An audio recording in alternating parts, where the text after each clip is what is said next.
Hey, it's Soul with news, opinions, and ice cream analyses. And today we're going to talk about the culling of Master Looter, the revamped personal loot system, and what it'll mean coming into World of Warcraft Legion. For those who aren't up to speed on what it is, the crash course on Master Loot is this.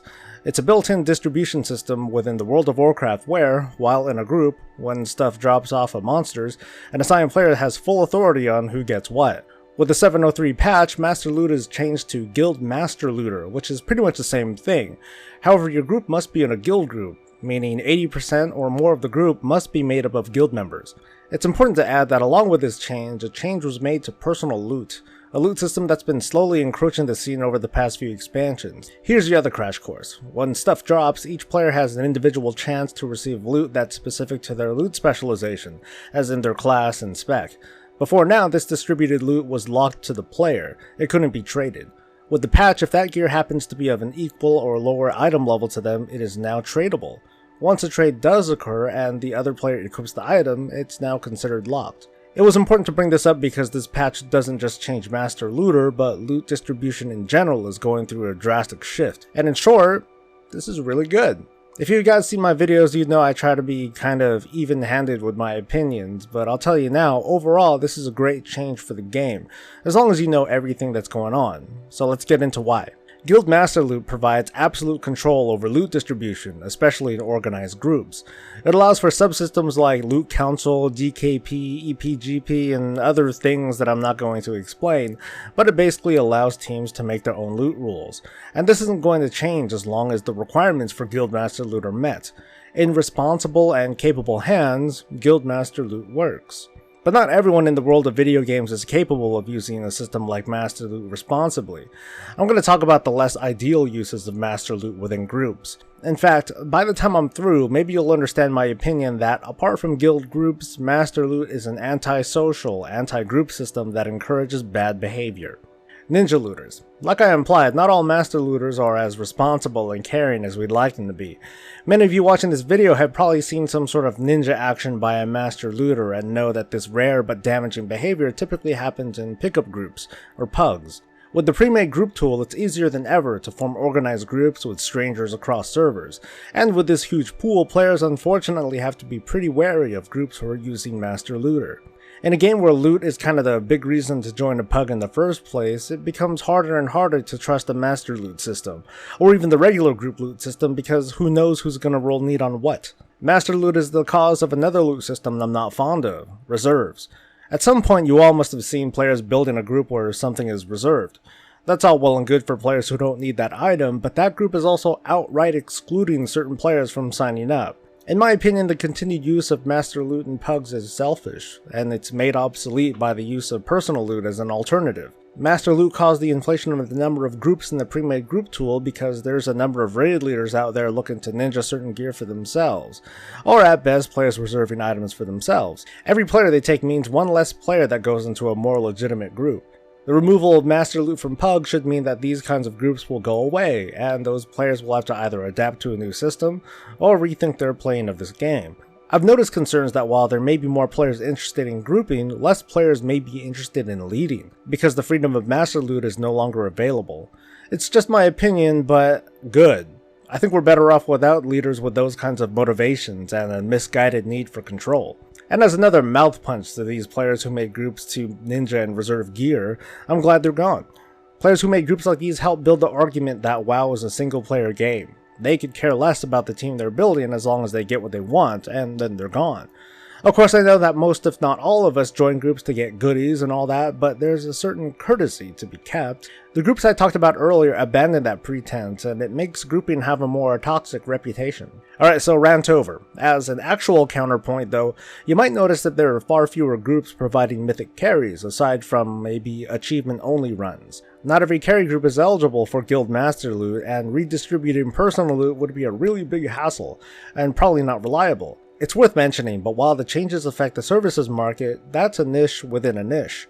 Also, some groups have some reliance on the pre-made group tool to help fill a group, including my own. Potential pugs who see me list my group as a guild run and using guild master loot might be wary of joining. It's a trade-off that I'm not worried about, but other groups should be aware of. So clearly personal loot is being pushed hard and is now the default loot system for all group content unless you fit the guild master loot requirement. Like all other loot systems, personal loot isn't perfect. It's going to encourage different behaviors among players who want to maximize or try to take advantage of the system. Take me for example. After talking about it, my guild decided to go with personal loot and raids, even though we usually fit the criteria for guild master loot. Okay, actually I take that back. I want to use personal loot whether or not there are pugs in my group because I don't want to deal with the loot drama and I'm lazy. So here's how I see it. The boss drops and loot goes to like 5 people. For 2 out of the 5, their drop wasn't an upgrade. My plan is to have a rule set in place where I'll clearly ask if any gear is available for trade, and in this case those 2 players will out themselves in chat linking whatever's available. From there, anyone who needs it gets it, and if more than one person needs it, it's settled by the original owner or the raid leader, me. So I'll arbitrate or flip a coin or something. And these rules will be clearly stated for my guild as well as pugs. The only reason to keep gear these days is if it's a side grade. If it's a huge upgrade that someone can use and the original owner can't come up with a good reason for keeping it, I'm not going to kick them, but they might get an earful from me. Part of being a mediocre raid lead is to respect the needs of the group. I think that reasonably, if I can communicate loot rules properly, regardless of the system being used, we'll come out with smoother runs and a better experience. It's rigid, but I haven't even gone over this with a guild yet, so if you're watching, pal, whoops. But a concern I want to point out is I don't want to hear or see chatter going on from the team being like, hey, do you need that? Is that free for all? Because that kind of irritates me. A peeve of mine is when loot holds up a raid. I just want to quickly sort things out and get a move on. It's going to be on the original owner to let the raid know if loot's available. In a way, these original owners become master looters of their own, and will need to hold at least a bit of responsibility for themselves, and that includes deferring to me if they're not comfortable. So that's what I'm thinking of doing, and if it doesn't work out, well, it's back to guild master looter. But personal loot isn't being targeted for guilds necessarily, but more for pugs, by and far the larger chunk of where group-based content takes place anyway. So when you think about it, as soon as loot is distributed by personal loot and that item's tradable, well, that person becomes a master looter of their own, free to distribute the gear as they see fit, or not at all. If that original owner decides to give that loot to their friend who grouped with them and not Tekkaman Orc, for example, who happened to be more deserving, how upset can he get, really? Remember, as soon as the boss drops, it was already decided that he's not going to get loot from that boss. If an original owner did go on and give him loot, it was because they were being nice, or they felt that it was the right thing to do.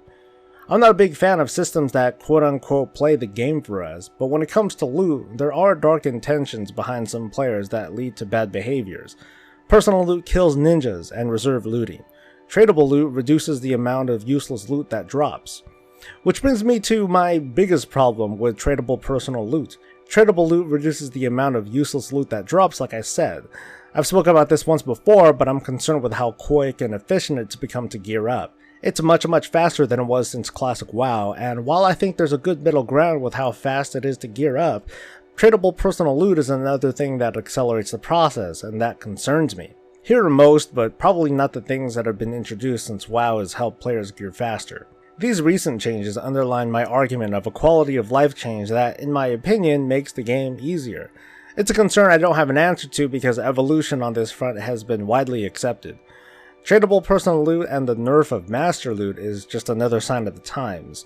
WoW is a game that reiterates itself constantly, and the reduced drama that comes out of this is well worth it. Alright, that's my piece, and I hope that helps you guys feel just a little bit more comfortable rolling with pugs or starting your own group. Thanks for coming. Like and sub to help keep the lights on, and I'll see you Friday for the news. I'm Soul. Stay breezy, guys.